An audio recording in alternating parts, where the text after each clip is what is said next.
Hello, I'm Scott Barrett, joined as always by John Proctor. Today, just like on Saturday, we have Seth Yates from Rotogrinders with us. We'll be talking about today or tomorrow's Thursday slate of preseason games. Hopefully last week you took our advice and faded the Hall of Fame game because the top scorer from that game scored 0 points because that game didn't happen. Terrific call by Seth, knowing that the grounds crew was going to totally screw that up, or whatever the case was. Johnny, Seth, how you guys doing? Good, man. Oh yeah, I'm great.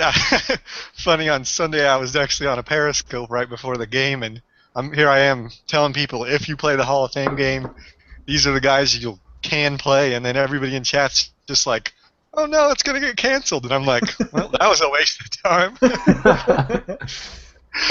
I was so excited to play Josh Ferguson. I had Man, I was. oh. I faded everyone on that slate, so it just kind of didn't impact me at all. Well, actually, it did. Seth, you have some stats on us about maybe some of the fish out there who are guys who just didn't correct their lineup in time? Yeah, it was crazy. Obviously the game was canceled well over an hour before it even kicked off, and it was all over ESPN, Twitter.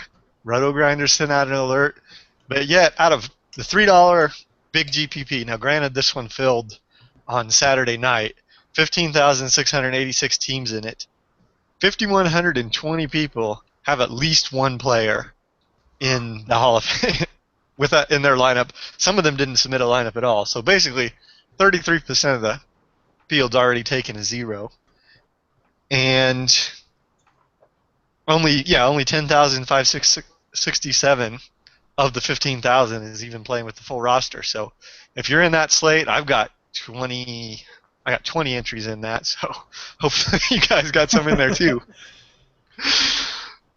Oh yeah, it's interesting. Oh, and I got out of kayak and I looked and I saw one of the Colts beat writers had replied to me. I asked about, how much Josh Ferguson was going to play, and he just said a ton. And I was like, adding Josh Ferguson into lineups, and then I get back on Twitter, and the game had already been canceled. I just had no idea, and I just see a tweet from Seth. It's like, this game is canceled, and I was heartbroken.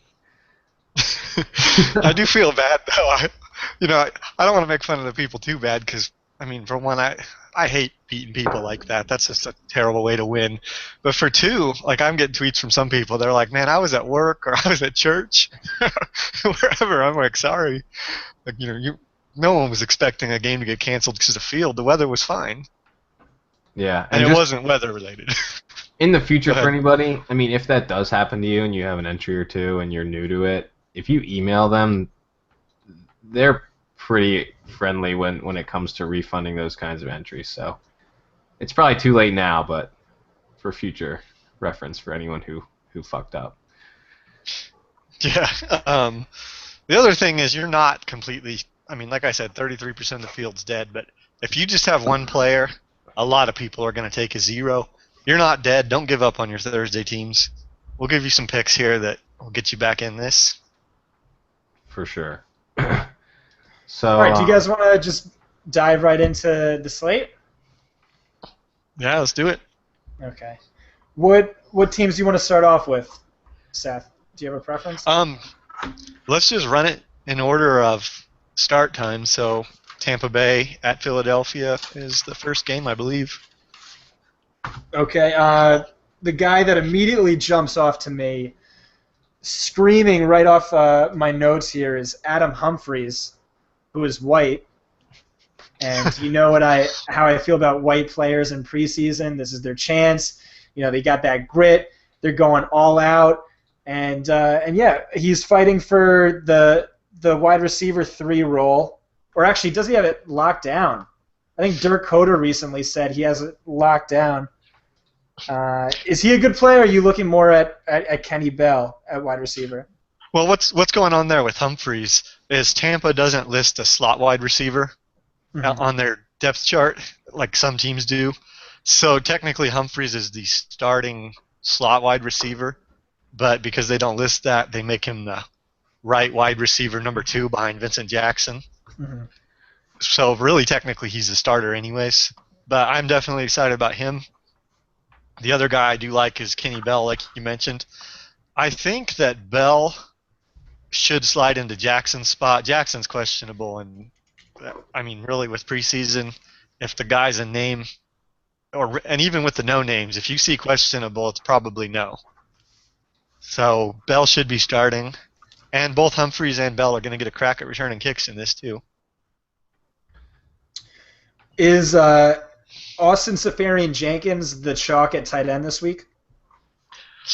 Yeah, I love a lot of tight ends, so I would not call anybody chalk. We'll get to him, but Trey Burton for the Eagles I like. Mm-hmm. Let me run through my notes here.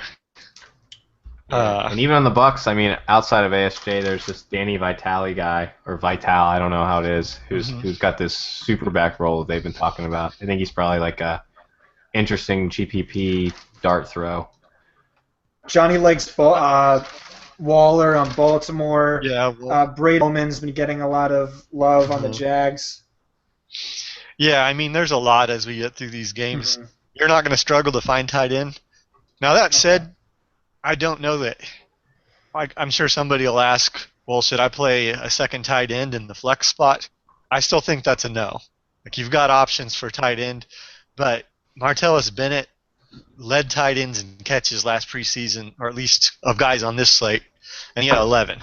Like, there's just, if you're getting 2 or 3 catches out of your tight end at 35 yards, you're kind of happy with that. And that's 11 from a starting tight end who you weren't really rostering anyway. And if I remember right, I don't think he even played enough snaps to register on the initial preseason players that Scott pulled. So that's a big concern, that your leading tight end was someone that no one was even targeting last year. Right. So at tight end real fast on Tampa Bay, so they're doing that weird thing that we mentioned on Sunday where Cameron Brate's listed as the number 1, and some people are theorizing that's a motivation thing, and some people are like, no, this is legitimate. So I could totally see Jenkins out there running with the 2s and 3s. I don't think that Brate's really in play for me if he's only going to play with the starters, but I don't think we know enough that I'm not going to take a chance there with all the other options. You just said there's no chance of you playing a tight end in flex. What are the chances that you'd play a wide receiver in flex, or do you think you're really going to go running back there? I'm probably going to go running back on this first week. Next week, I might consider the wide receiver, but the big thing that, like I mentioned on Sunday, if teams are only throwing the ball 30 times and there's 8 guys realistically getting a target plus tight ends and running backs, you might only get a few targets. It's tough to predict that. I'd rather have the guaranteed usage from a running back. Yep, agree. And I think there's some really good running back plays on this slate. We can get to one in a second. I know once we start talking about Philadelphia. But on Tampa, are there any running backs you're interested in with Martin and Trent as the starter and Sims a bit banged up? So initially, I liked Sims. Last year, he caught some. I didn't pull the numbers, but he was a good PPR back, and I would have been interested in him. Now, Cotter did say that basically we're going to see 3, 4, 5, and 6 running backs, which is Mike James, Peyton Barber, Storm Johnson, and Russell Hansbrough, I think, but I'm not concerned about going that deep. I really think that it's Mike James here, and I don't know that you get more than 5 to 7 carries. Yeah, I think Peyton Barber is interesting as a guy, like, if you really wanted to dart throw as a fourth quarter thing. He's a guy that was, liked a lot by, the Draftnik community, so he was like a priority undrafted free agent for them, so he's interesting, but like you said, it's hard to pick a running back who's competing with 2 other guys for late carries. Yeah, in those situations, I'd need to hear the guy is, like the third down back, the goal line back, and he's getting some carries. Because if I can get a touchdown, I'll take that. Yep, I agree. And Mike James has caught some passes in the past as like a third down roll. So, but man, The running back I'm super excited about on this slate, probably more so than anyone else, and I know Seth feels the same way. Has to be Lord Byron Marshall, especially if Barner, who got hurt yesterday, doesn't play. You want to talk a little bit about him, Seth, and why you're all in on him? Yeah, so you mentioned this before that Ryan Matthews reported to camp with a ankle injury. He's back practicing, but highly unlikely that he plays. Should see a little bit of Darren Sproles, and then Wendell Smallwood has a quad injury. He's already been ruled out, so we know that.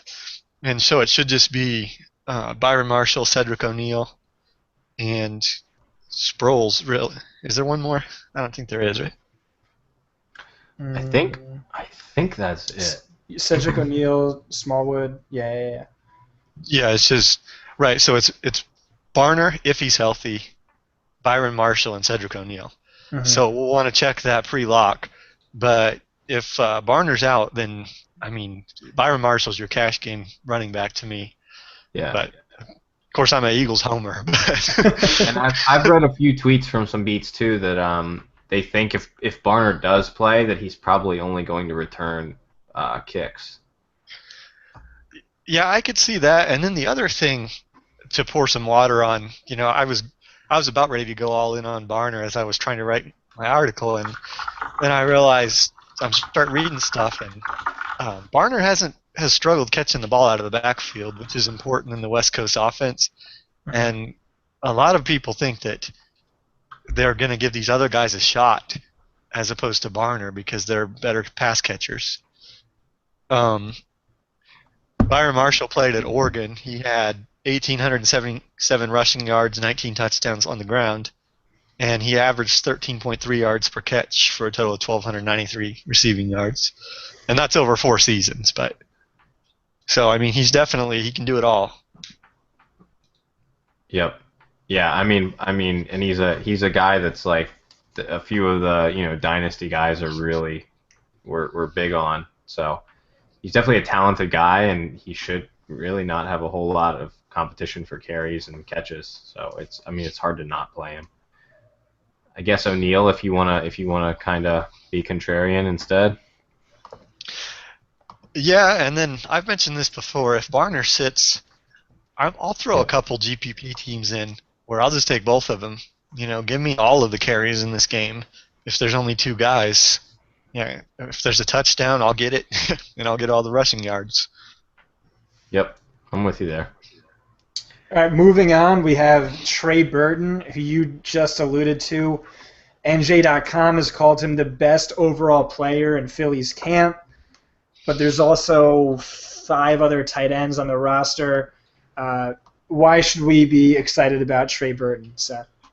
Well, Zach Ertz was hit low in practice, and he's been sitting, so that rules one guy out. Mm-hmm. And the big thing about Burton is he's played extensively with the 2s and the 3s, so he's got quite a bit of familiarity with Wentz and with Chase Daniel. So they've both looked for him in red zone drills. So I think he's a good chance he gets a touchdown. And I've even heard that he was getting some reps at fullback. Yeah, I read that too. So if he gets a goal line carry for whatever reason, that's a huge plus as well.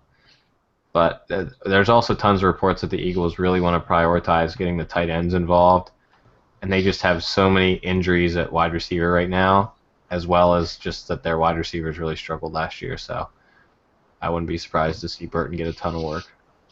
Yeah.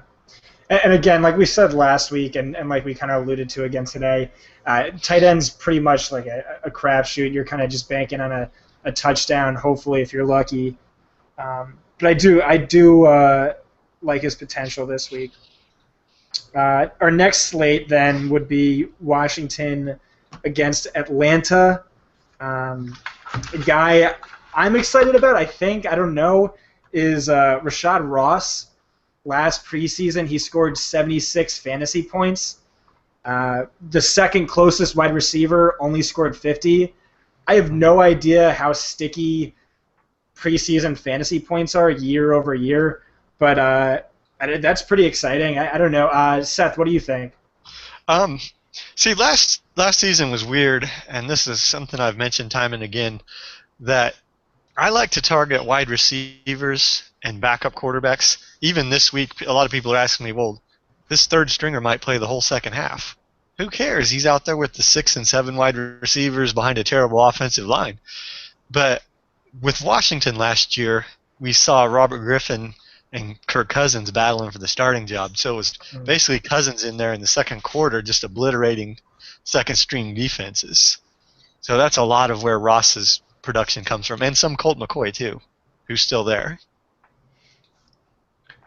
Yeah, and that's something too. I mean, with the Skins at least. I mean, you have Josh Dotson, who should have been sort of somebody who they were going to feature, who's not.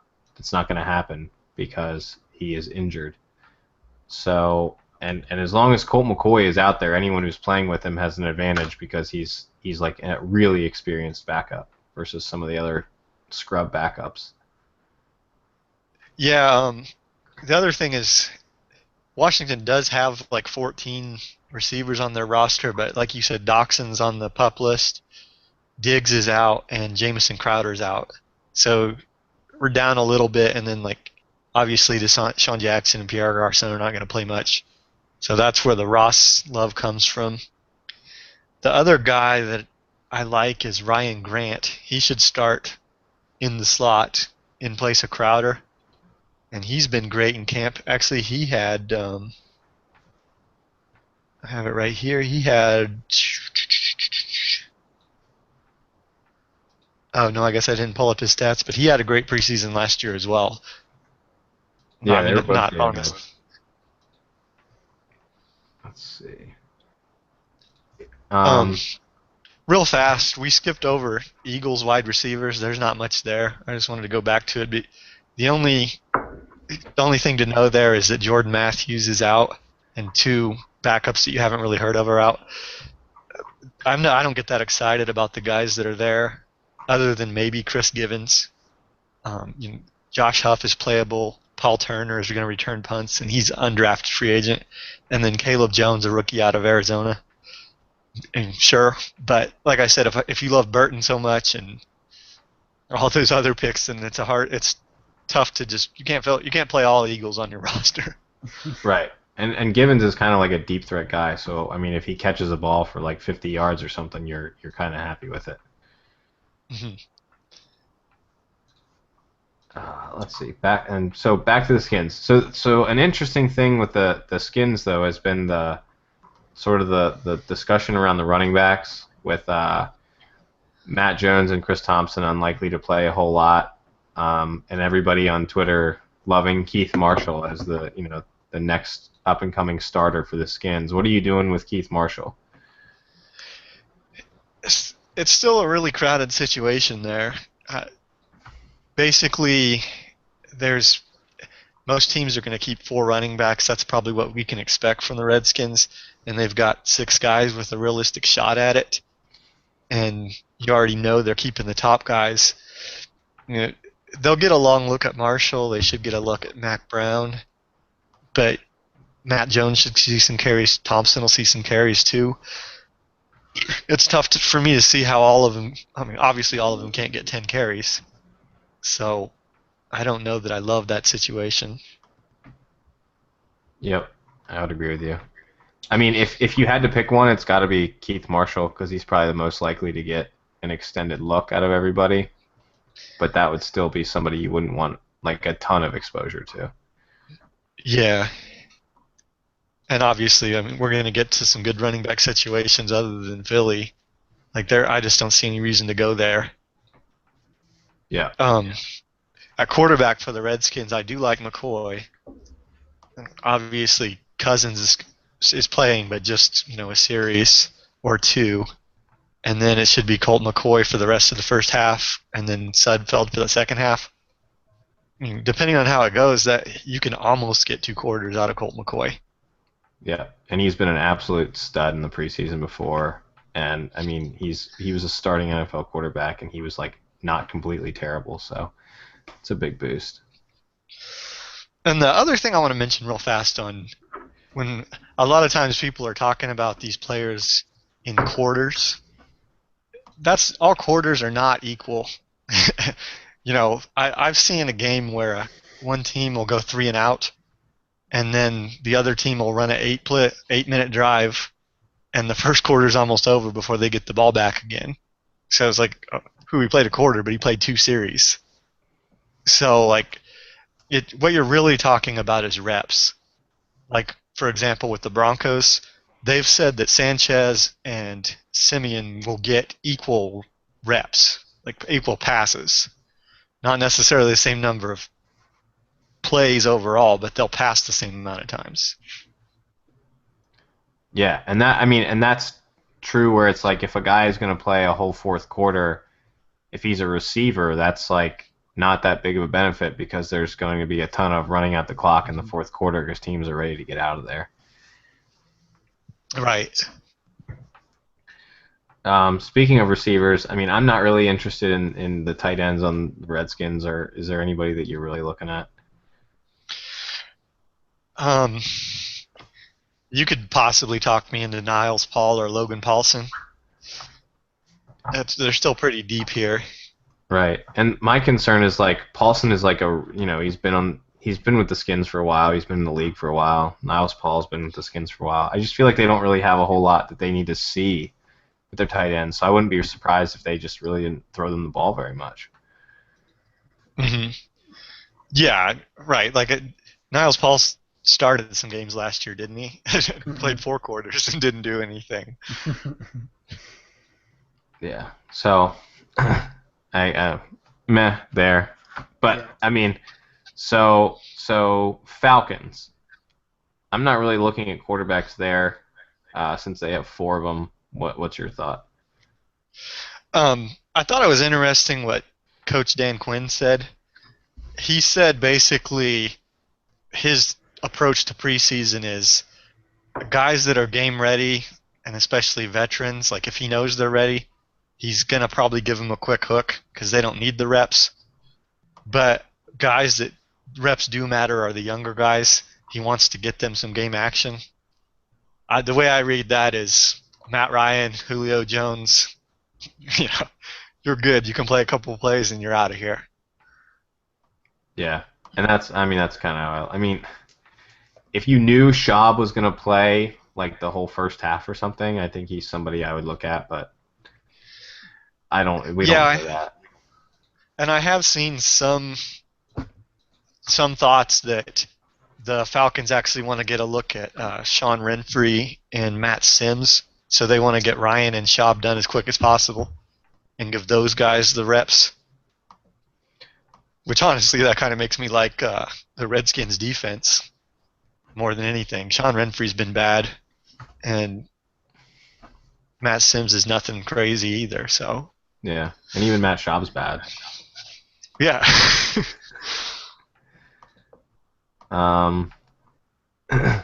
So something that I didn't realize too with the Falcons, I guess I had missed this earlier, is that Taron Ward is out.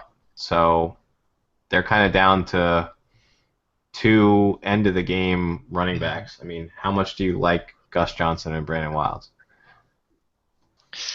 I'm finding that I like Gus Johnson, and everyone else seems to be more on Brandon Wilds. It's tough to handicap. I don't know a whole lot about these guys. I don't have time to dig into every single guy. I know Gus Johnson was playing for Tennessee last year, wasn't he? I know he was somewhere. Hey guys, I don't mean to jump in and correct you, but Niles Paul actually didn't play any of the preseason last year. He broke his foot. But the year before that, he did play 3 games and only see like 5 targets and was fairly unspectacular. Right. Yeah, Yeah. there's definitely better tight ends than what's available on Washington, especially in a if it ends up being a four-way split there. Gus Johnson was the guy on the Cowboys last year that people were like touting Oh, to do something, and then he didn't do Oh anything. yeah, I remember that. Yeah. Okay. um, yeah. So Gus Johnson and Brandon Wild for sure. That's a good 50-50 split, and it's something in tournaments. It's a good way to get off Byron Marshall, the Jet situation that we'll get to in a minute, and some other situations where there's pretty thin at running back. Yeah. And then go ahead, Scott. Yeah, the wide receiver thing is like really interesting to me. Right now in our YouTube chat, we have some people talking up Aldrick Robinson. Julio Jones earlier this week called him like a great deep threat. So he had great speed, great hands.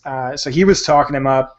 But at the same time, there's also Justin Hardy, the slot guy, who led all wide receivers in preseason snaps last year. What are you doing with the wide receivers? Um, I love Aldrick Robinson. Like, he's going to be on a lot of my teams, no doubt about it. The guy was just absolutely insane last year. Let me see if I have that open still. You have the stats offhand there, Scott? Yeah, let's see. Oh, here I have it. I'm showing 11 for 150 and a touchdown. Is that right?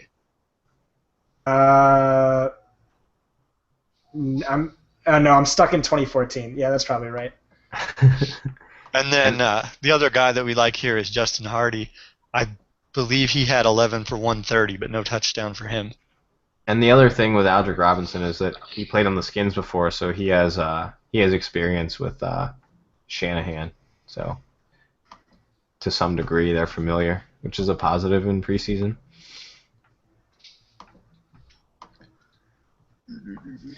I know Johnny's super excited about their tight end. You want to talk about him? Yeah. So one thing that I sort of like to target, not so much week 1, but more week 2 and week 3 of preseason is rookies who are looking to leap up the depth chart, who possibly can get starting roles. And I know the Falcons would prefer that at some point in the season Austin Hooper would overtake Jacob Tamme. So I like Austin Hooper a lot. I'm probably going to like him a lot for the whole preseason. And he was a pretty highly touted guy. I believe he was the second tight end taken off the board. So I'm definitely interested in him. I think he might play a lot. Yeah, nice bump for him that Levine Toilolo is also out. So you got Tamme, Hooper, Tila Via, and Josh Perkins are your tight ends there. But really, it's Tammy's not going to play much. So you're down to kind of 3 guys. But Hooper's the one that they want to see. Yeah. Oh, yeah. For sure. All right, moving on. We have Carolina against Baltimore. Something you want to talk about the running back situation? I saw you mention something really interesting in your article. Yeah, this one's interesting. Everyone's healthy here, so normally that would be in a void with got Jonathan Stewart, Fozzie Whitaker, Cameron Artis-Payne, Brandon Wager, and Jalen Simmons. But even though everyone is healthy, Coach Rivera basically said they've only got room for 4 running backs. They consider their fullback Tolbert to be like their backup running back along with Whitaker. And so whoever doesn't make the team between Cameron Artis-Payne and Brandon Wager is going to get cut or end up on the practice squad. Yep, and Cameron Artis-Payne is a guy that people thought was going to start last year when Stewart missed a game and they kind of mixed things up. So he has some NFL experience, so I think you could probably play both of them. I probably prefer Artis-Payne a little bit, but there's definitely a chance that Wager sees a little more reps because he's new to the team. Yeah, Johnny, you kind of surprised me when you said that he leapfrogged or Fozzie Whitaker leapfrogged Cameron Artis-Payne for the number 2 running back role, or at least after Tolbert. where CAP got like 14 carries, 44 yards, and a touchdown in Week 17 last season. I don't know if Fozzie was maybe hurt for that or not, but yeah, I found that pretty surprising. I believe in Artis Payne's talent. I think he's probably the running back to own here, factoring in playing time. Unless you know anything about Wegger that I don't. The first time I've ever heard of his name was a couple of days ago. Just a lot of beat reports that he's looking really great in camp. That's pretty much all I can find. Yeah, you won't hear that about hardly anybody.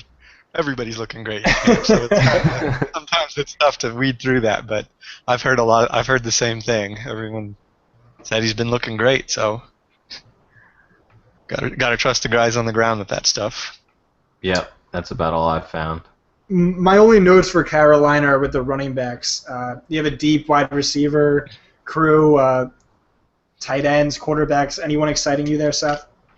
Well, I know a lot of people are gonna at quarterback. I'm sure some people around the industry will mention Joe Webb, so I'll talk briefly about this. They've only got 3 quarterbacks on the roster in Cam Newton, Derek Anderson, and Joe Webb.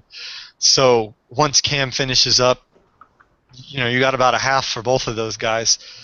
I pulled both of their stats, and basically in 10 more attempts last preseason, Webb only scored 27 DK points to Anderson's 21.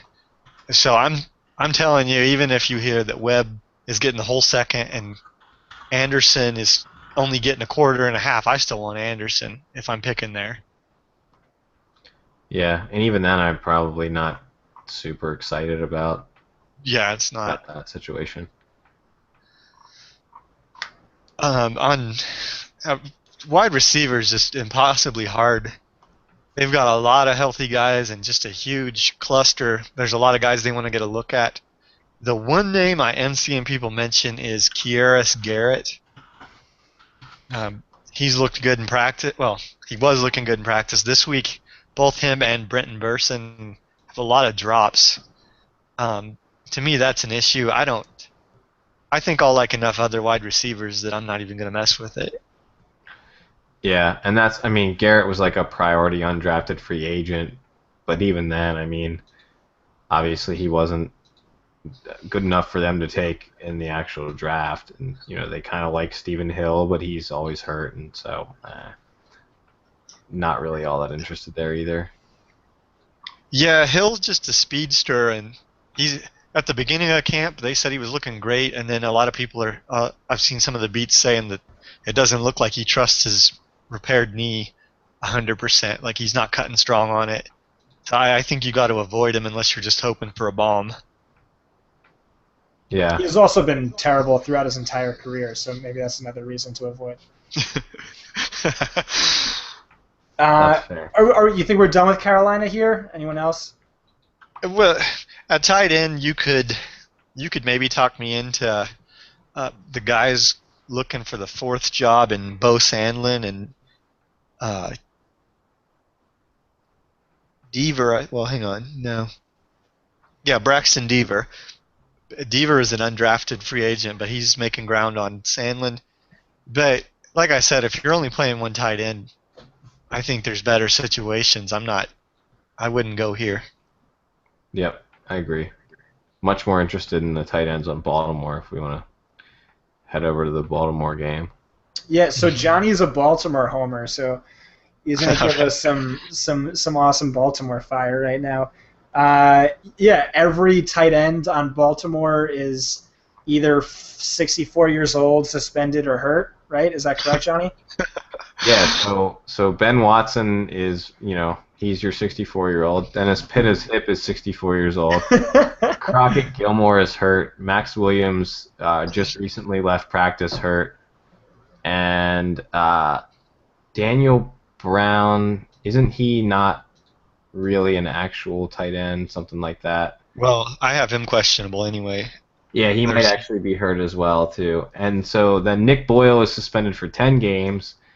And Darren Waller is suspended for 4 games. So if Max Williams can't go, then Waller is probably a really good play. as just based on the fact that he is suspended for less games than Nick Boyle. Yeah, and the other thing that's funny with suspensions, it's hard for guys to make the team if they're suspended the first 4 games, so a lot of times the coaches will give them a lot of opportunity. And then in these meaningless games, play the guy that's suspended. If he gets hurt, oh well, he's already out 4 games. No big deal. Yeah. And then, like with Nick Boyle, if he's suspended for 10 games, there's really no point to get an extended look at him at all. So. Yeah, right. Like bring him back for December. Yeah, exactly. Yeah, so I really like Waller if we know that Max Williams and Daniel Brown are going to miss. I doubt Dennis Pitta plays at all, and I doubt Watson plays much. Yeah, and even if Max Williams plays, I might think about Max Williams, but I don't think that stops you from playing Waller. It just maybe reduces how much you play Waller. Yeah, I agree. And Waller is kind of one of those like super athletic receiver type tight ends. So with the Ravens banged up wide receivers, he could even see some looks at wide receiver too. Yeah, that's interesting. The Ravens seems like half of their wide receiver core is missing. You've got, just run through the whole list here. You got Mike Wallace and Kamar Aiken are the starters. They're okay, but again, they're starters. Shouldn't see too much. Michael Campanaro, it's a hamstring issue, I believe. I've got Chris Matthews. He got hurt today or yesterday. Jeremy Butler's healthy. Chris Moore has been in a walking boot. Chuck Jacobs is there. Kalen Clay, Keenan Reynolds, and then you got Steve Smith on the PUP, Dobson Collins, and Rashad Perryman on the PUP list. Yeah, and Jeremy Butler, I think, is the guy I'm really looking at. He played in the regular season last year. He operated as like the wide receiver 3-4 at times when everybody else was dead. He had 10 targets, 7 receptions, 74 yards against Seattle in the middle of the season. Yeah, he got some extended looks during the regular season. He has actual NFL experience. He played with Ryan Mallett, who should probably see a good chunk of the time tomorrow. So I think a Ryan Mallett, Jeremy Butler connection is something that we may see a good bit of, especially once Aiken and Wallace come off the field. Butler was actually a guy I owned on a dynasty team like last summer. There were so many reports about him like completely obliterating camp, just shining through as the top weapon. And he showed it in the regular season. He does have some talent, so it'd be interesting to see what he does. Do you like Butler or Matthews, Seth? Yeah, so it was interesting. I was reading through the transcript of Coach Harbaugh's press conference I think it was from yesterday, and somebody specifically asked him. Let me pull it here. I wrote it down. They asked him about. They asked him about Jeremy Butler, and he basically identified Butler. He said Butler, Chris Matthews, and Keenan Reynolds are basically the guys that he's interested to see, not counting the guys that are hurt, obviously. And he said those are the guys that we'll be looking at the next 3 weeks. And then Chris Matthews went down to practice today. So basically, I'm like, I'll listen to the coach here. Keenan Reynolds and Butler. Nice. Yeah, and Reynolds is interesting too because he might see some looks at running back too because he was drafted as a running back wide receiver combo and he used to be a quarterback. So I mean, you might even see him throw the ball. Yeah, you could see some sweeps or something, but not out of the backfield as a running back. Obviously, that's as crowded as can be. Right.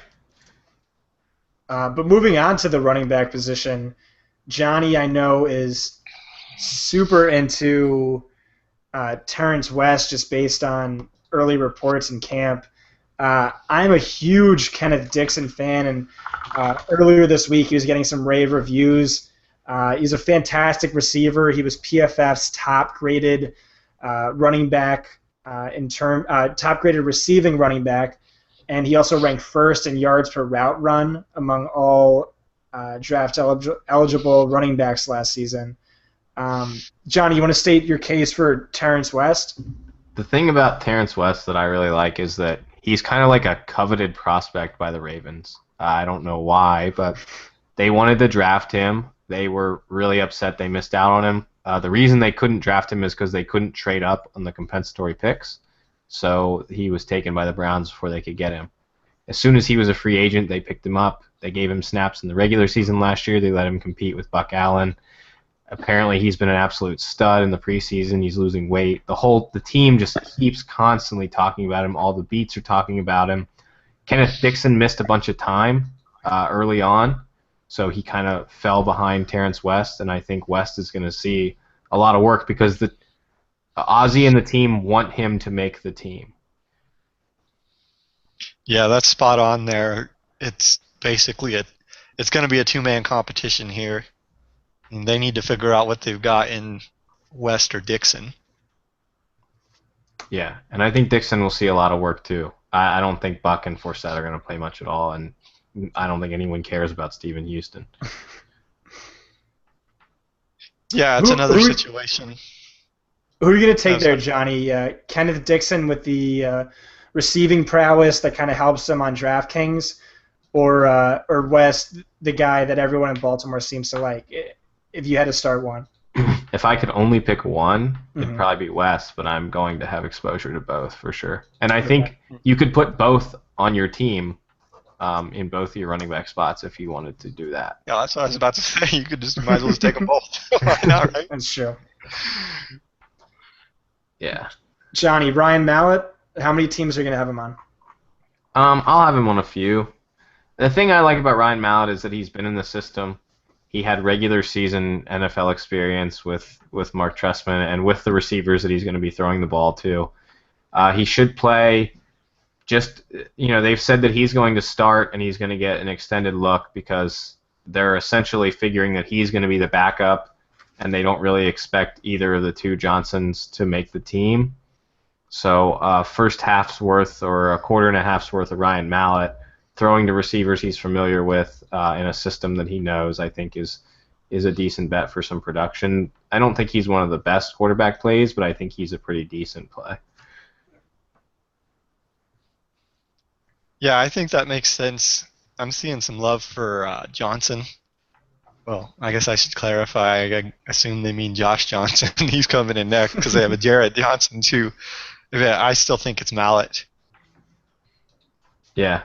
I don't think that from all I read from the beats, they don't really expect either of those guys to make the team, and so I don't know why there's a whole lot of reason. Unless Mallett really falls on his face, I don't see why they're gonna get extended runs for these guys.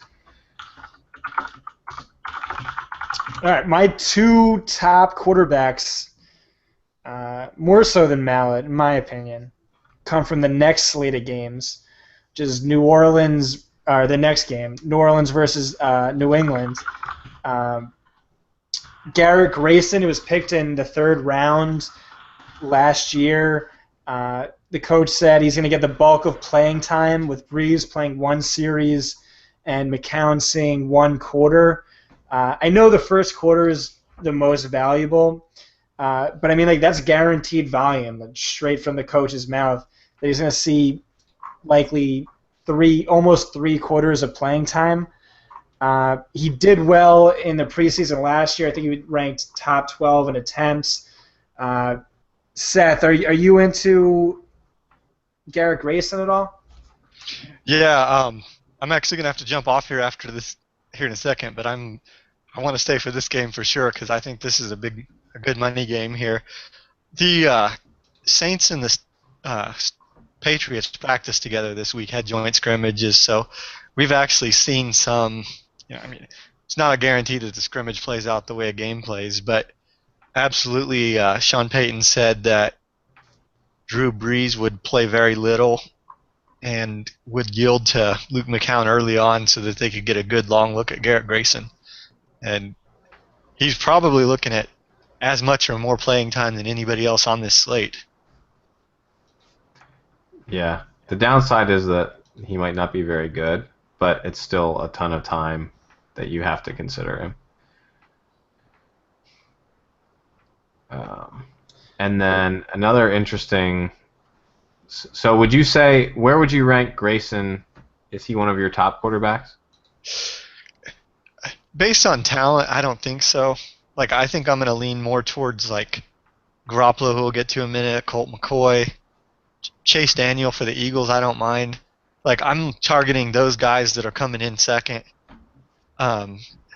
If I'm going with one of these rookie guys that's going to play a lot, I think I'd rather have Paxton Lynch on Denver, that you'll get to here in a minute. He's looking at a whole half, and he'll actually have some decent receivers to throw to.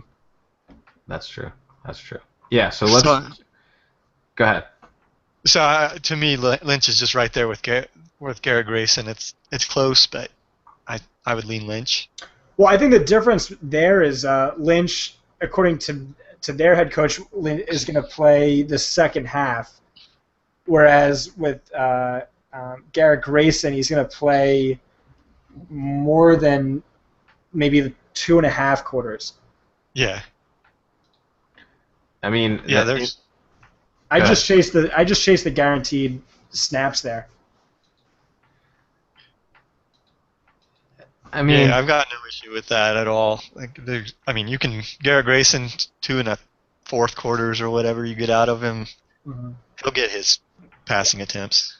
Yeah, but then on the other side of the ball, I know you're big into Garoppolo this week. Would he be your top quarterback?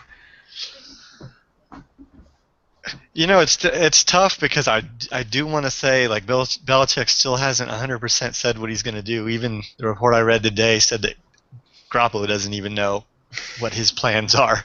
So that's so Belichick. I've been beating this drum all week, though, even with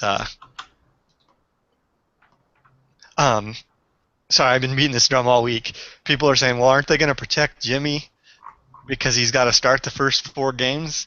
And I'm like, what? And put Brady out there? Or what are you expecting here? Yeah, I think Garoppolo is a fine play. I mean, he's always been like a preseason stud, and it was a similar situation last year. One of our commenters on YouTube is saying Brady is out, and it came out this evening. I don't know if that's true or not. Yeah, that's what I was going to say, is that Belichick's actually honest in the preseason. He'll tell you what he's going to do, and you can believe him for the most part. Yep, here it is. Pat's plan to sit Brady in first preseason game came out at 7:15. So. Yeah, I mean, this time last season, we count it as the second of 5 weeks. We count the Hall of Fame game as the first week. But in that second week, Garoppolo played the 4th most snaps and threw the 2nd most attempts of all quarterbacks that week. And it was kind of pretty much the same situation that we have now, where they suspected Brady was going to be suspended, but they weren't sure. But now we know for sure. So I'm thinking the volume is going to be very similar to what it was this time last season. In which case, I think Garoppolo is probably one of your top options, if not the chalk QB. Yeah, absolutely agree with that. I'm about to jump off here. I got to run do some stuff, getting late here in Ohio. But I will give you guys a parting shot real fast. Some of the people that are sharper players on Twitter have been saying, "Oh, keep giving away my sleepers," or "Oh, don't write this article. You're going to inform all the masses." I hate beating people where 33% of this GPP we're in are playing a guy that's not even playing. I would rather people be informed. But a lot of people have sent me lineups on Twitter. And trust me, like, out of hundreds of people that sent me lineups, nobody's even come close to the same thing. Don't be afraid of what other people are playing. Don't be afraid of playing the chalk, what you think is the chalk. Play the guys that you think are going to do the best, regardless of how many lines you're playing. Yep, I completely agree with that. Take your shots. Awesome. Thank you so much for coming on, Seth. Everyone check out Seth's article on Rotogrinders. Should be up tonight or early tomorrow. He let me get a sneak preview and read it early. It's awesome, as usual. Seth, you're welcome on anytime. You always bring the fire. Any last secret tips for us? Any guys we haven't got to that you really like? I'll give you one last tight end for the Broncos that people may or may not be aware of. is let me scroll to the end here. Virgil Green's the starter, but interestingly, Jeff Heuerman got listed as the co-starter essentially. So the Broncos drafted him in 2015, and then he got injured and he sat the whole year. So essentially, he's kind of a rookie, but they really want to see what they've got there if they believe he can actually be the starter. I think he could see a pretty heavy workload. So, like, as if there weren't already enough tight ends. Yeah, and I agree. And Virgil Green's always kind of been a blocking tight end, so maybe Huron's the guy who's going to get a lot of passes his way. All right, so I think with that, I'm out of here, guys. Appreciate it. Thanks for coming on, man. See you, Seth. Yeah. And guys, make sure you follow Seth on Twitter at Seth A. Yates DFS. That is where you will find the links to his article. Obviously, we will tweet it out once the article comes out as well. Shout out to Steven Seufert. Definitely didn't pronounce that the right way, but that was the dude on our YouTube comments who told us about Brady being confirmed out that we missed. That's another thing too, by the way. We have YouTube comments now, which is really exciting. Johnny just figured that out yesterday. So that's pretty cool. I think this is going to be like all our preseason videos and podcasts are just going to be like super informal. I think that's okay.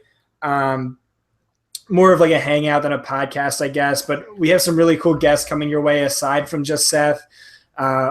Evan Silva already confirmed he'd be on one of our podcasts, which is huge. He's the king of fantasy football, a guy me and Johnny both admire and respect a lot.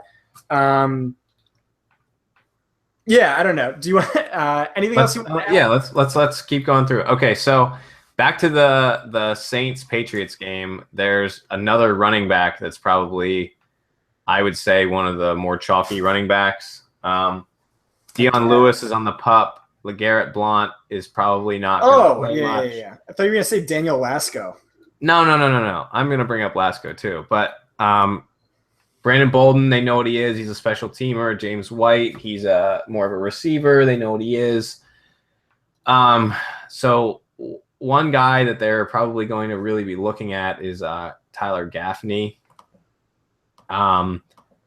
He's been injured a lot, but the Patriots seem to have kind of coveted him, and now he's finally healthy. So I think they're going to give him a long look because he has a shot to make the team.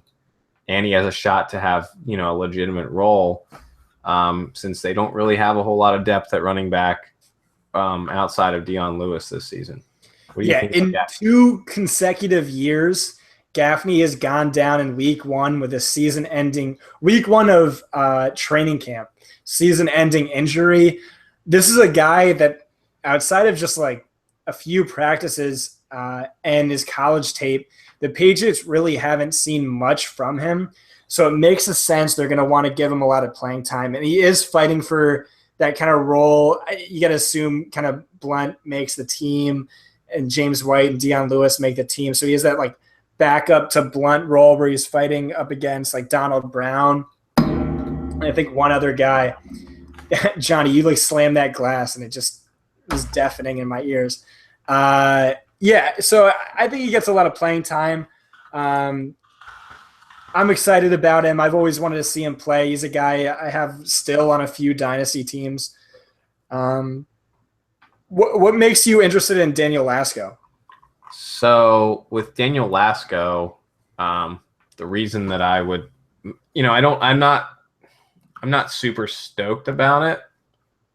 But Lasco is sort of like the competing for the role behind Ingram and Hightower. Marcus Murphy isn't really someone that I have really thought about, but he's been competing too. So you could look at Murphy. Cadet and Spiller are kind of like those third down backs. They don't really have, they know what they are. So, Murphy and Lasco are the guys who are kind of competing to be the backup to Ingram's backup. Ingram and Hightower, they know who they are. So if you want to toss in Lasco or Murphy onto some lineups, I think one of them probably has a shot at the touchdown, and if you get that touchdown, then that that pays off at the running back spot. I don't have any notes on the wide receivers. Josh Hill has been getting some news. Says he's been playing well. Clay Harbor also as the tight end on the Patriots, fighting for the third tight end job behind Gronk and Bennett. That's pretty much all I have. Besides that's an interesting thing with Bennett. Is Bennett's never played with the Patriots, and Gronk is going to sit. So Bennett will start, and if we hear that Bennett's going to play, 2 whole series or a whole quarter or something, then he immediately comes into play as one of the top tight end plays, especially since a lot of the wide receivers are going to be limited. So that would be somebody that Garoppolo would probably be looking to a lot on a first series or a first quarter if we hear something like that. As of right now, we have no idea how much Bennett's going to play. Mm-hmm. I think if you were making like 12 lineups or something, you could put Bennett on one with Garoppolo as a stack. But, I wouldn't be super stoked about it until we hear more about who is going to be playing. You want to move on to Jags-Jets? Yeah, we can. So I think here's what we're going to do. I think we're just going to finish out these last 2 games, and then I'll talk about wide receivers I like, and then we'll just talk about our ideal chalk cash lineup. How's that sound? Yeah, we can do that. So so the Jags, you have 4 quarterbacks. They say Brandon Allen is supposed to be like a guy they're really looking at. I probably wouldn't be stoked about any of their quarterbacks, so I'm just going to gloss over that. As for running back on the Jags, Yeldon Ivory are the co-starters. They probably won't play a whole lot. I doubt Denard Robinson is going to play a whole lot since he's been there forever. They know who he is. And Jonas Gray is hurt. So I think we probably see a lot of Corey Grant and Joe Banyard. As for which one you like more, good question. You pretty much just you're flipping a coin on those guys. What are your thoughts on Corey Grant or Joe Banyard, Scott? I like the lack of depth there. I don't really feel great about either of those guys. I think there's a lot of running backs to like, and I don't think they probably crack my top 5. So I probably won't have too many teams with them, but I do get the reasoning behind it. I'm kind of more into Braden Bowman, who I talked about before. I read a few beat reports about people saying he's just absolutely killing it, and he has crazy chemistry with the backup quarterbacks. They're targeting him often, and he's catching everything, especially in the end zone. He's like way down, buried on the depth chart, but he is getting a lot of buzz. And then the wide receivers, Marquise Lee is hurt, Shaq Evans is hurt, Rashad Green is hurt. I think Arulius Rashad Green is healthy. Rashad Lawrence is hurt. Green is a guy who's interesting. Aurelius Ben is kind of interesting. This is like his last shot in the NFL. And like I said, it's the preseason. Like, he really gives a fuck. So, he's another one of those guys who's like talented and is just always hurt, never really had a chance. Yeah. He's a guy I used to love to have on Madden, but that aside, there's not a whole lot to look at on the Jags. I'm not real interested in the Jags team. I think they're a deep, young, talented team. So there's a lot of guys that they could be looking at. But Braden Bowman is definitely someone interesting, especially who might be playing a lot of the third and fourth quarter, especially if he has familiarity with the quarterbacks who are going to be playing. I think probably more interested in the Jets side. What do you think about Geno Smith? I'm kind of Where are you at on Geno, Scott? They have 4 quarterbacks, right? Yes. Is Fitz playing at all? Do we know? I believe we don't know exactly what they're going to be doing. Unlikely, but they haven't really said. Yeah, I'm not too excited about Geno because, like you were saying before, like when you know who a guy is, you don't necessarily need to give him playing time. And they probably know who Geno is. They don't know who Christian Hackenberg is yet, really, except for practice. They haven't seen him in game time decision. Bryce Petty, he's apparently been horrible all camp, but maybe this is a battle between Petty and Hackenberg. If Fitzpatrick's not playing any snaps, maybe Geno Smith's viable, but I don't know. I just don't like Geno, and I think there's way better quarterbacks out there, so I'm kind of ignoring him for the most part. Yeah, and that's kind of how I feel. I'm more interested in the running back situation when I look at the Jets. The interesting thing there is that Forte is injured. Bilal Powell is, they know what Bilal Powell is. Kiri Robinson just came off of the PUP. So if we hear that and Bernard Pierce is also hurt, if we hear that Kiri Robinson is not going to play, then I think Dominic Williams and Ramar, however it's pronounced, Morris are both in play. Williams had a pretty decent preseason last year, so we've seen that he can do it. The downside for Morris is that he's also listed as a kick returner. So if he sees a lot of special teams work, he might not see as much of the running back work. So pay attention to Kiri Robinson's status. If he's out, Dominic Williams, I think, is a really good play. But the cool thing about Kiri Robinson is last season, so like PFF grades every single preseason game. They also keep track of snaps and things like that. Kiri Robinson was our top-graded running back last preseason. And the preseason before that, he was our top-graded running back. I don't know if that necessarily is going to carry over to this season, but he's killed it every preseason so far. And now he has opportunity again as well. So that's my concern, that if he plays, then I think it's pretty tough to figure out who you are picking from the Jets. But if he sits, it's a big opportunity for Dominic Williams. Yeah, I think that's where I'm at. So wide receivers. Decker, Marshall's I believe, is see much. Decker's not going to see much. I think Decker's hurt, banged up. Yeah. Devin Smith is on the PUP. What about like Kembrell Tompkins, Quincy Enunwa, Sharon Peak? Any of those guys? The problem is that they're like, there's no real injury. Like Devin Smith is on the PUP, but other than that, we don't have a lot of like injuries to really look at. So it's such a deep wide receiver group with not anybody hurt that who knows. Like, Sharon Peak or Quincy Enunwa, they get like 3 targets or something. Yeah, but do they have a third wide receiver on that team? If Devin Smith is out, it's Brandon Marshall and then Decker in the slot. So who's the third outside? Yeah. It's a complete wide open competition for that third spot. So maybe they get an extended look at Tompkins and Enunwa?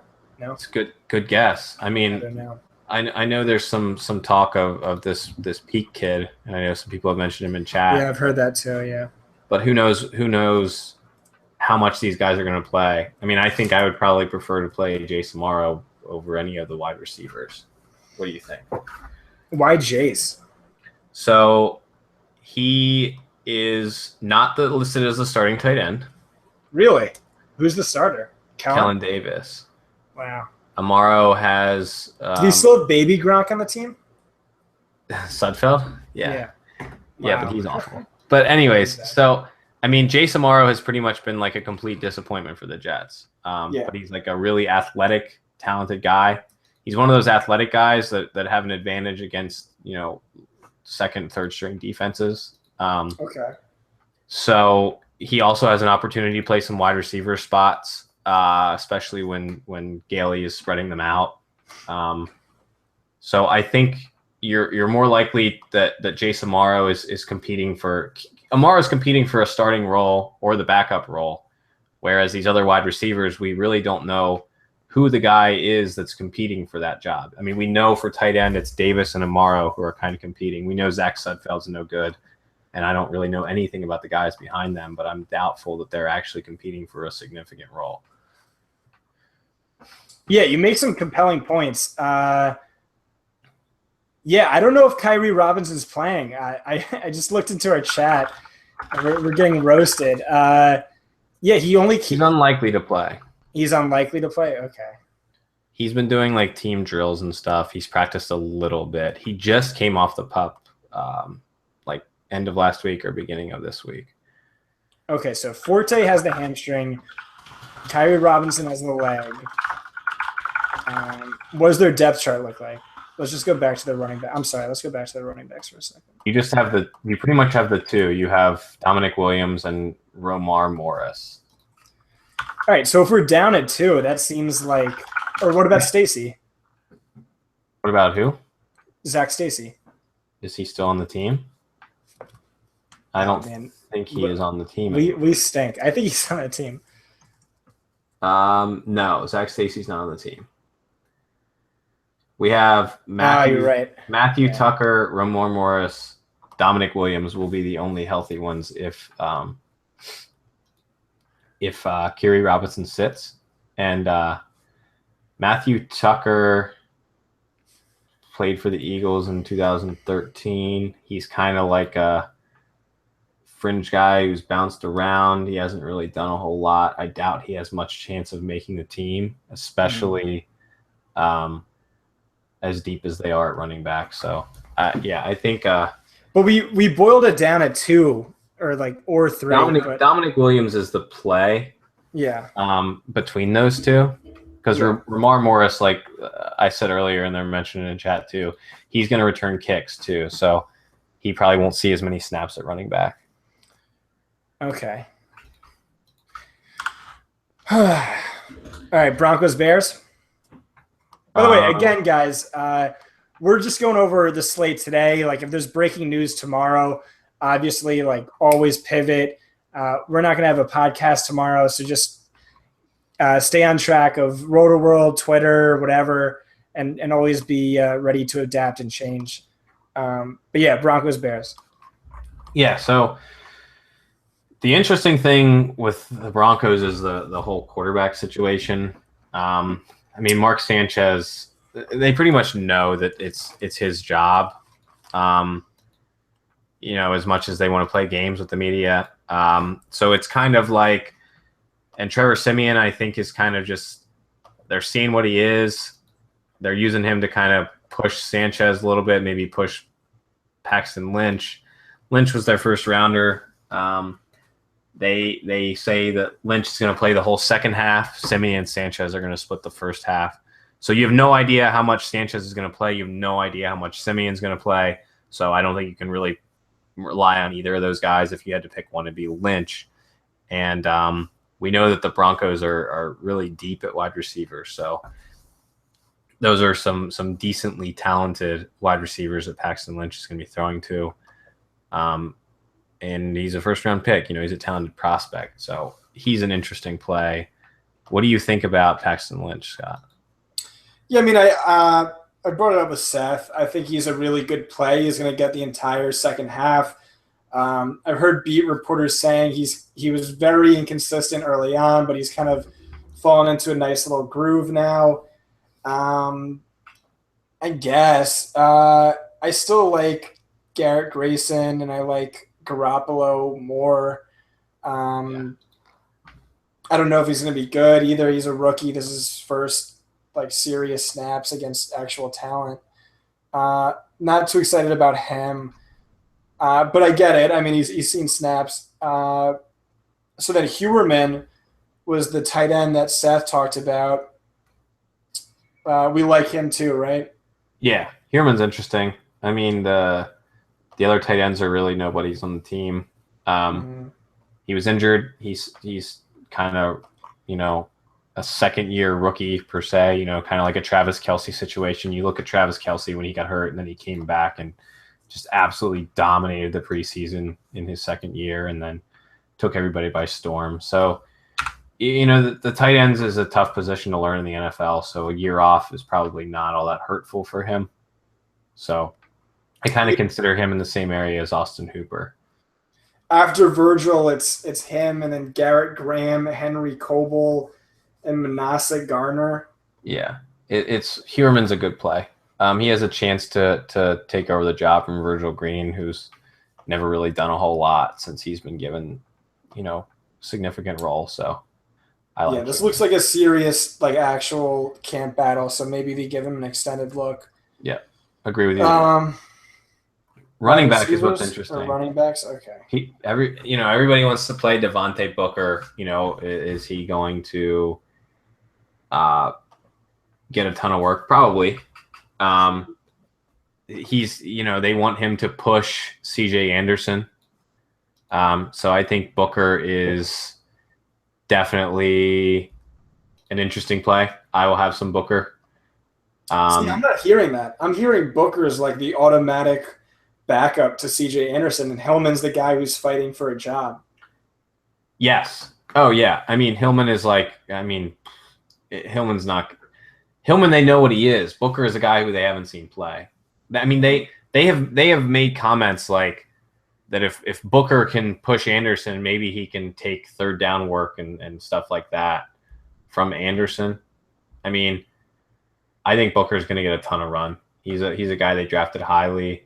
There's really no one behind him. We don't really expect Hillman to make much noise. He'll probably be the third wide receiver. But I like Booker a lot in terms of talent, and I really like his fit in this Kubiak offense. It's just a matter of whether or not he gets the snaps. They're probably not going to give C.J. Anderson too much playing time after his more recent scare. Juwan Thompson, Ronnie Hillman, you think those guys get too much play? No. Thompson is what he is. He's kind of just a plotter type guy. Booker has seen passing work in his career, so I think he's going to get a lot of run. Capri Bibbs, Cyrus Gray. What's that? Capri Bibbs and Cyrus Gray. What about those guys? I know a lot of people like Capri Bibbs, but Booker is the guy who they took with a premium draft pick for a running back, so I think he's going to get a lot of work this week. And I think the whole preseason he's going to get a lot of work. Wide receivers, they're really deep at. Yeah. Maybe too much so. Cody Latimer has had hype for forever, but never delivered. Yeah, this is kind of Latimer's last chance. So I guess, you could play Latimer, I guess. Not real stoked about it, but. All right, I'm more into the Bears. I'm really into the Bears. Let's talk Bears. I like Braverman a lot. I think he's like an actual really good talent. Eddie Royal's not playing in the slot. He's banged up, I think. And Braverman was PFF's top 5 graded wide receiver, one of their top 5 graded wide receivers last season. It looks like he's going to get some action in the return game as well. I think he's a really good talent. Kevin White, they're probably interested in getting him some snaps after he missed all of last season. Yeah, I think Braverman and White are both great plays. Yeah. So you can play both of them, alternate them, and that goes to with who you're going to stack them with is probably Brian Hoyer. I know you looked up some stuff on Hoyer. What did you find? I actually didn't write it down. I forget, but all right. So you told me earlier is that there's a possibility that Hoyer might play a whole half or get 2 full quarters. Yeah, that's what he said. Yeah. If you're going to get 2 full quarters out of a guy like Hoyer, who's been an actual decent NFL starter at times, especially if he's going to be playing with someone like Kevin White, who's like a super highly talented prospect, that's someone you really want to look for. So a Hoyer, Kevin White stack is something that you could definitely do. Yeah. And then there is it looks like Alshon Jeffrey has a mild hamstring injury.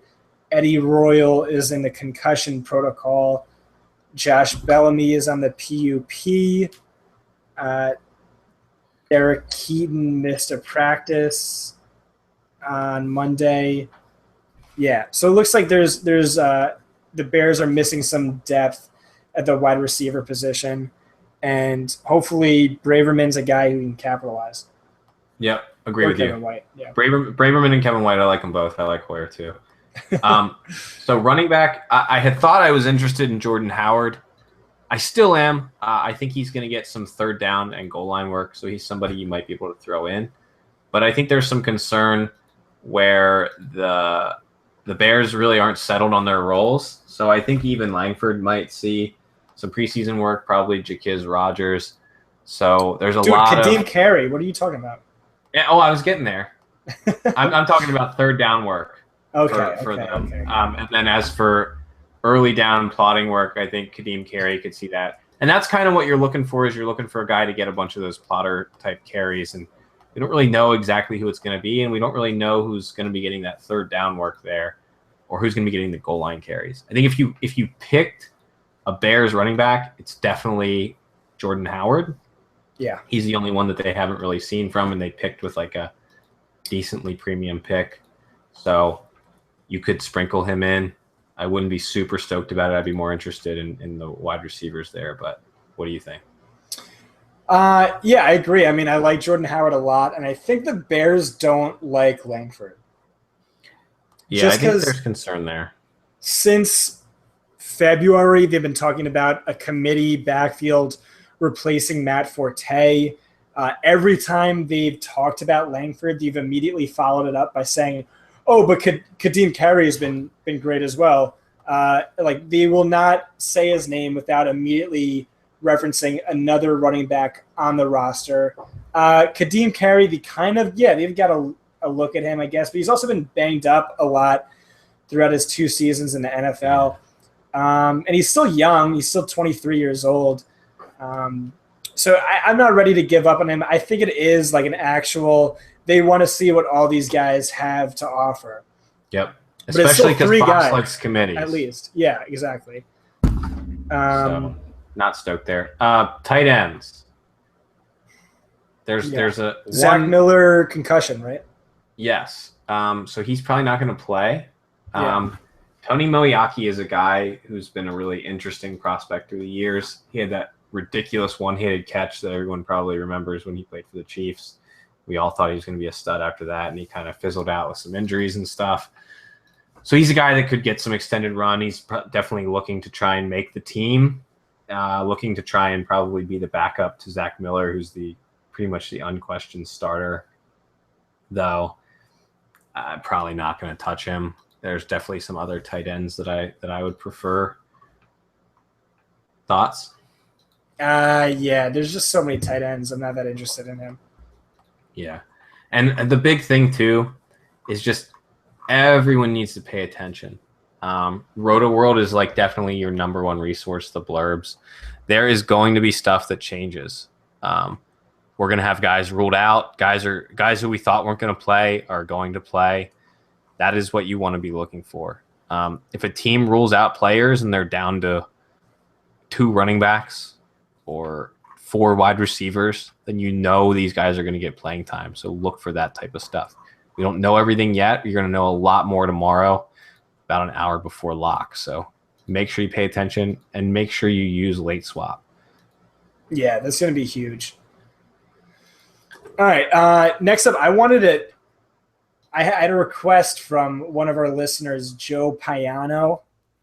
He heard me talk about my strategy of loading up on wide receivers in preseason.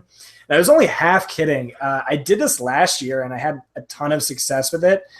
So it's just something I really might play around with this season. So I went and I took a look at some wide receivers I might be interested in preseason. We just talked about Daniel Braverman on Chicago. there's not in this slate, but Jeff Janis, who has always been fantastic in preseason. Last year, he scored the 6th most fantasy points at the position last season. And then the year before that, he had 2 catches in the preseason. And he went for 67 yards and 2 touchdowns. Though surprisingly, he was not the top preseason wide receiver in terms of fantasy points for Green Bay. That was Miles White. He's not white, but his last name was White. There's Adam Thielen on Minnesota, who might be #sneaky athletic. He had 4 rushing attempts in the regular season last year.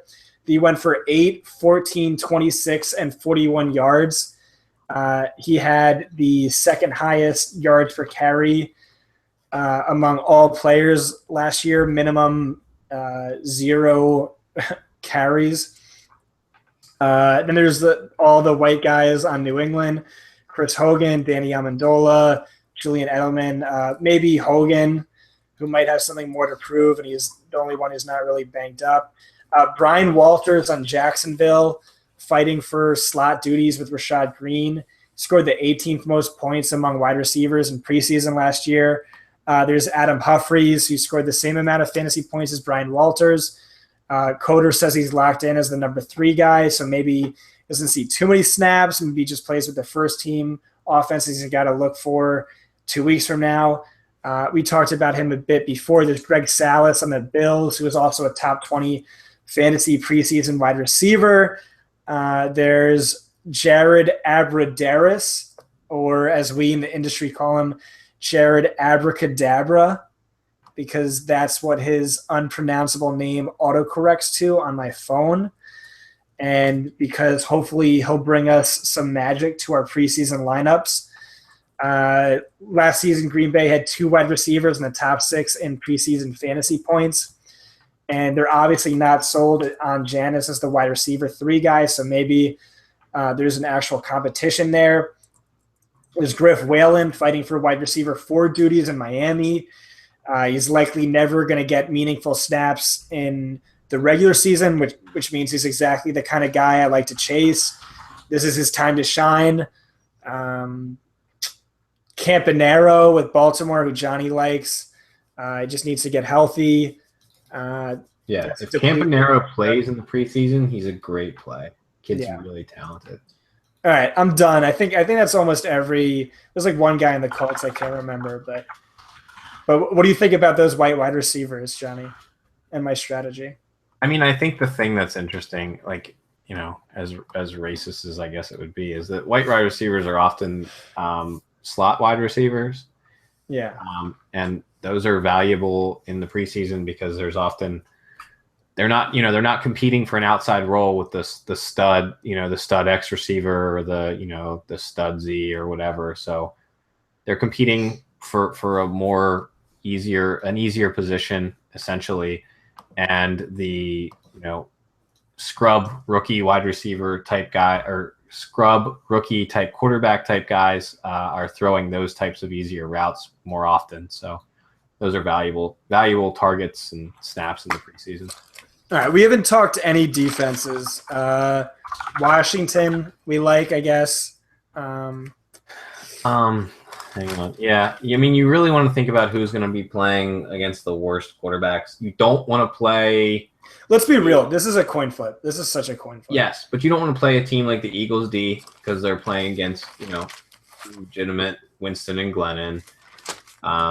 You're not really. But also Tampa Bay. They're up against like Chase Daniels, who lit up preseason last year, and Bradford. So that's a team you're not really looking at. So that's a group to avoid. Since like Seth said, since the Falcons are looking to pull Schaub and Ryan early, the Skins are definitely a defense that I would be targeting. They're probably one of the higher ones on my list. Yeah. Since we know that Flacco is not playing, and the Panthers, run some pretty good schemes, they're definitely an interesting team to look at as well, especially with the Ravens being so banged up at wide receiver. The limited Jags corners aren't that big of a concern. Honestly, what about the Bears? Because Sanchez isn't good. Simeon, whatever. I don't even know who he is. Paxton Lynch, rookie. Yes. That seems The Bears are absolutely. They were the first defense that I had on my list. Depends how much Sanchez is going to play. If Sanchez plays a whole quarter, that hurts, but doubtful. So the Bears are getting Simeon and Lynch, who are both brand new to the NFL. So the Bears are definitely in play. So I would say I'm probably looking at the Bears, the Skins, and the Panthers are probably the three that I'm looking at, I think. And don't be afraid to play a quarterback and the opposing defense, because it's preseason. It's just not really that much of a concern for you. You're looking for just a few points, so you can play both. That's not a big deal. Any thoughts on defenses, Scott? No, I think that's pretty much it. Everything else is just going to be a coin flip. I mean, it's so hard to say with preseason, but yeah, try and target inexperienced and #bad quarterbacks. I think we do a good job of that, looking at Washington and Chicago specifically. Yep. All right, you want to just try and come up with like a super chalky, maybe cash lineup. Looking at my notes, ASJ is my top tight end by a good amount. I know Seth was a little more hesitant. What do you think? I would say it's ASJ and Hooper for me, so I'm okay with either of those guys. Okay. Yeah, Hooper's probably my number 2. Although me and Seth did also like the guy on Philly. Yeah. I'd say it's ASJ and Hooper. Running back 1 is Lord Byron. Yeah. Okay. An injury could maybe change that, I guess, but even if he's probably the top running back play. Even if Barner still plays, yeah, he might be the top running back play. Yeah. Quarterback, my QB1 is my QB is Grayson. For me, it'd be Garoppolo. Now that we know that Brady is sitting. Actually, yeah, no, I think you're right. I think it is Garoppolo. Yeah, but Grayson's my number 2. Just because I know Garoppolo has done well in the preseason. Yes, he looked good last year. Has the experience. Grayson's more. What's that? Has the experience, knows the system. Starting, should play a half. He's got everything going for him. I also talked about this on like one of our MFL 10 podcasts, but Castle was a top 10 quarterback in terms of attempts, fantasy points, yards, touchdowns that season when Brady went down. I'm a huge Belichick truther. Yep. I think they're going to be fine regardless of who's starting. All right, So our quarterback's Garoppolo, tight ends ASJ, RB1 is Lord Byron, wide receiver 1, you want to say is Braverman? I'm going to go with Jeremy Butler. We could play both. Is Braverman in your top 3? Butler's probably Braverman's definitely. I can't decide between Braverman and White, but I think they're probably both equal. I think you play either of them. So. I'm just worried Kevin White, just with his like injury history or whatever, and you want him to be their number 1, whereas Braverman could sit a little while behind Eddie Royal, who they paid the big money to.